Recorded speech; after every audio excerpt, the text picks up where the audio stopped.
I am the body snatcher. You know we love tummy tucks on this show. Welcome back to Boxing. Welcome back, loyal fight fans. Another round of unboxing. I'm very grateful for your guys' subscriptions, for your views, for those thumbs up. They help me out a lot, and I am your humble host, Tummy Tom, the human body snatcher. I am back at it, and today we are going to wish you a happy Memorial Day, and we are here to recap the Gervonta Tank Davis versus Romero fight that took place. We're also going to touch on the Arislandi Lara versus Sullivan fight that took place in that co-main event this past Saturday. It was a great fight. Now, if you guys watched last week's episode, I own up to it all the time. We were kind of still right, but if you're gambling, and we said it would be over by round 5, slightly off as it was over in round 6. That being said, even though we were along the baseline of being right there, I do have to give a lot of credit to Rolly Romero. And the reason why is, like I had said before the fight happened, one, I'm a fan of his because the guy's very entertaining to watch fight. And not only is he like kind of a troll online, and he sold the hell out of this fight, he's a huge part. Of course, Tank Davis, a bigger star, right? Always brings out the celebrities. His events are always very successful. So of course, he's a huge part. But the name value here is not really on level at all, not even close. Tank Davis, a way bigger star, way more accomplished in the sport of boxing than Rolly Romero. So the credit for this fight being, the biggest event at Barclays, which has had, held many great events, Barclays Center in Brooklyn, is a lot due to Rolly Romero selling this fight, telling people he's not gonna just win. He's very confident he'll knock Tank out, talking a lot of trash. Sometimes that backfires. It did here, but also it didn't. I felt before this fight took place that Rolly Romero was doing his best to sell this fight, as he should. He made a lot of money, as he should, and that was kind of it. I felt like it was all about selling the fight, and that he knew that there was no chance that he could actually win this fight. I really believed that, and didn't blame him for it either way. That's what you're supposed to do to get yourself a big opportunity and large amounts of money, right? And so that being said, lots of credit to Rolly Romero, because he didn't just sell this fight to sell it. He actually, while, talking all that shit, talking unrealistic things, and I'm gonna knock him out. How are you gonna do it? I'm just gonna go in there and hit him. What actually took place that we got to see is he was training very hard. I mean, and you have a coach named Bullet. That's and he talks about how he trains his fighters who are boxers like as if it's a street fight. I mean, that just sounds like your guy's gonna get thrashed. You don't understand boxing. None of us were familiar with his coach, really, if we're just being honest, besides the weird name and the things that he was saying. More so what happened and what took place is that they were training in the shadows very hard for this fight, and actually training lots of boxing ability that he was lacking coming into this fight. I've never seen him fight long like he did, Rolly Romero.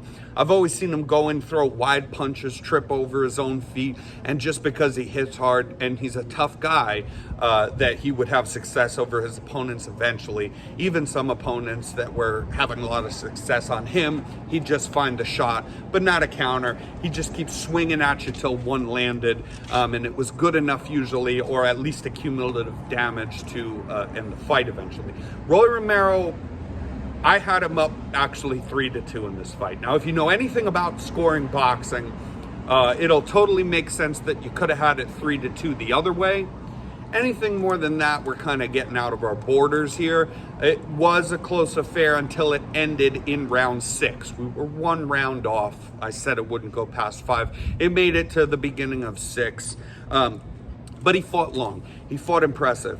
The 2-1 combination was successful for him. Jab to the body, fighting long because he's longer, because he's the bigger man, and using some of that, that's the fundamentals of boxing. That's how he should have fought the fight. I never thought that he would really hit Tank Davis with any impactful shots, and I was absolutely wrong about that, because he hit and a bit at least hurt Tank Davis a few times in this fight. It's just true. Tank himself acknowledged, yeah, I hate the guy, but he does hit hard. I'm just gonna be honest, he hits hard. Plus he's a bigger man, which that's also fair to Tank, you know. But Mini Mike is real. Mini Mike Tyson, Gervonta Tank Davis, he's a real thing. He's a real problem in this weight class. And even though I had Rolly up, 3-2, even though no matter how you had it, if it was the opposite way, it was a close enough fight till it ended, even though Rolly had some success and won some of those rounds, the point still holds true. The reason that Tank would win this fight, and would win again if they ever had a rematch, which they won't, I'm sure, but if they ever did, he'd just win again, and that's why he wouldn't give the rematch. And the reason is because it's not about always just winning rounds. When you're a very, intelligent fighter, and you have good ring IQ and good ring management, when you have great timing like Tank Davis has, and this is something else we touched on the episode, all the credit for him being able to hit hard. He actually has a lot of boxing IQ, Tank Davis, and that's what we touched on even before this fight happened. Fights before that, he needs to start getting some more credit for being an intelligent fighter. Boxing is a chess match, so it never really mattered about who was winning the rounds at the time of the stoppage. Rolly said he won every round. That's more trolling kind of bullshit. That is absolutely impossible. But you're talking to a guy who did have him up in the fight. It just doesn't matter, and a rematch wouldn't matter. And I am sure, seeing what I saw, being impressed with Rolly and what he was able to accomplish in that fight, I'm sure if they had a rematch that he'd be able to stretch it out longer and continue to win some rounds. But that is not the name of the game in this specific kind of fight. It's a chess match, and that's the game, not winning rounds, but chess. That's the game that Gervonta Davis was playing the whole night, waiting for him to open up. He had some success. I think he felt a little bit of power, and he thought to himself, I'm gonna wait for him to come in. And it probably surprised Tank Davis as well. This is the first time we've ever seen Romero fight in this sort of fashion of fighting long, actually kind of boxing, being a little bit cautious, at least a little bit. It's the first time we've seen him fight like that. I'm sure it surprised Tank as well. But, Tank Davis probably still just thought to himself, I'm going to wait, because eventually, even though I may be surprised that it didn't happen already right out of the gate, but eventually he will get more comfortable and do what is natural to him. Not in your thought process of, I'm an intelligent fighter, what do I do next? What's my game plan? Let me talk to my coach. But that eventually a guy who's holding it together so well and changing the way he fights for this fight would eventually just open up and really, get comfortable with what he's used to doing. That's what happened. And once those wide hooks started coming in, that's the moment that it all ended. Because again, he found the perfect counter. And yet again, Tank Davis hits very hard, but this shot, it's not the hardest shot that he could have hit him with. It's a perfectly timed counter, and that's what he was waiting for all night long. Let's touch on the Lara versus Sullivan fight a little bit. So Lara wins in stunning fashion. He won every round. This wasn't a close fight at all. He won every round, but he actually stood there surprisingly with a bit of a high guard the whole time. Didn't use his incredible movement with his feet or his head. He just sat there and was waiting to trade shots with O'Sullivan, who probably hits harder than Lara, to be honest, but doesn't have nearly the boxing IQ that Arislandi Lara has. So Lara sitting there with him the whole time, trading shots like this actually surprised me a bit, because why would you do something that's at all dangerous? He was winning all the rounds and then ended up stopping his opponent, but I don't understand why you would ever do something that's a more dangerous route to victory. People complain about the whole running thing in boxing. Oh, he was on his bicycle the whole time. He was running away from his opponent the whole time. But to be honest with you, I mean, I've always said this. We've done videos about this. You know, is this fight? It's just a fight, or is this a sport? Is this boxing? You are under no obligation to make an easier night for your opponent than is necessary. So Arislandi Lara is one of those guys. He's among a very select few. There's like Arislandi Lara, there's Mayweather, there's Pernell Whitaker, there's Guillermo Rigondeaux. Those guys are in a field of their own for their style of fighting. And that's what Lara's always had. His last fight, he did kind of do the same thing. But I thought, as we touched on in our preview video, that O'Sullivan, being just a tough guy, never could outbox, Lara, but just being a tough guy, and he was a tough guy. He was getting just broken off round after round in this fight, but he was tough enough, had a good chin on him to see himself through a lot of that. And what he was trying to do is wear down the older man. So that's why you saw him getting a lot of abuse, because he knew, I'm not invested in, again, with the chess match thing, I'm not invested in winning rounds because it's so hard to do against a boxer like this. But my whole game plan is going to be wear my heart and my chin on my sleeve, show my toughness to make it through, and hopefully the fight would have gone longer, for O'Sullivan's thinking and his team, so where those body shots that O'Sullivan was intentionally throwing, I mean, I really want to say 80% of his shots, especially later towards the end in the last few rounds, to the body.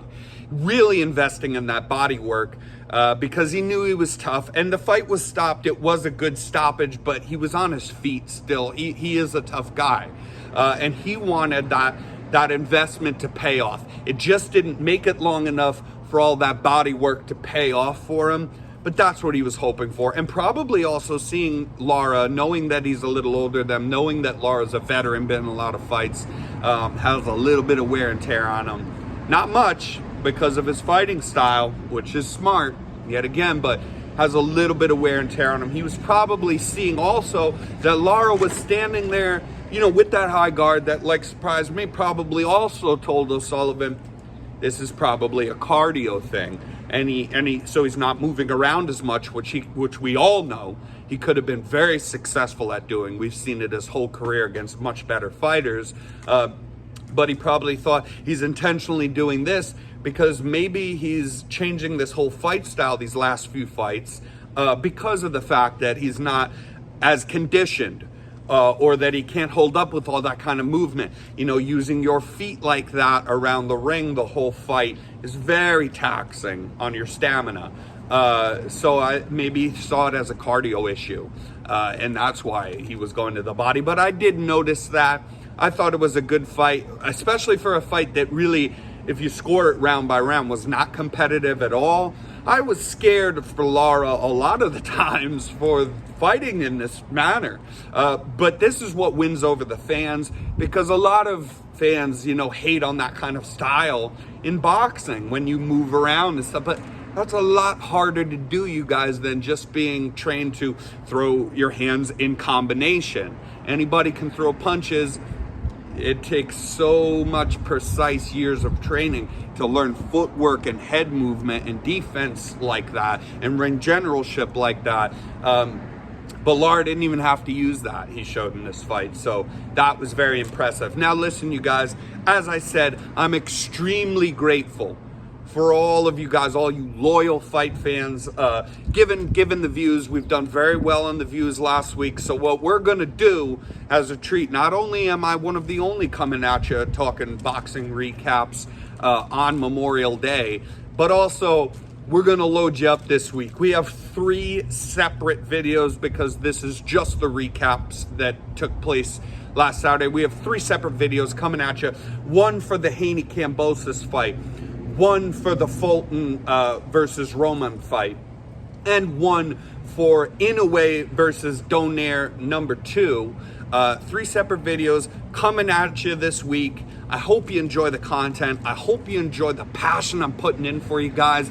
And all that I ask in return is, if you're a fight fan, you'd certainly enjoy listening to this. Give me the old thumbs up, hit the subscribe button, and let's go, baby.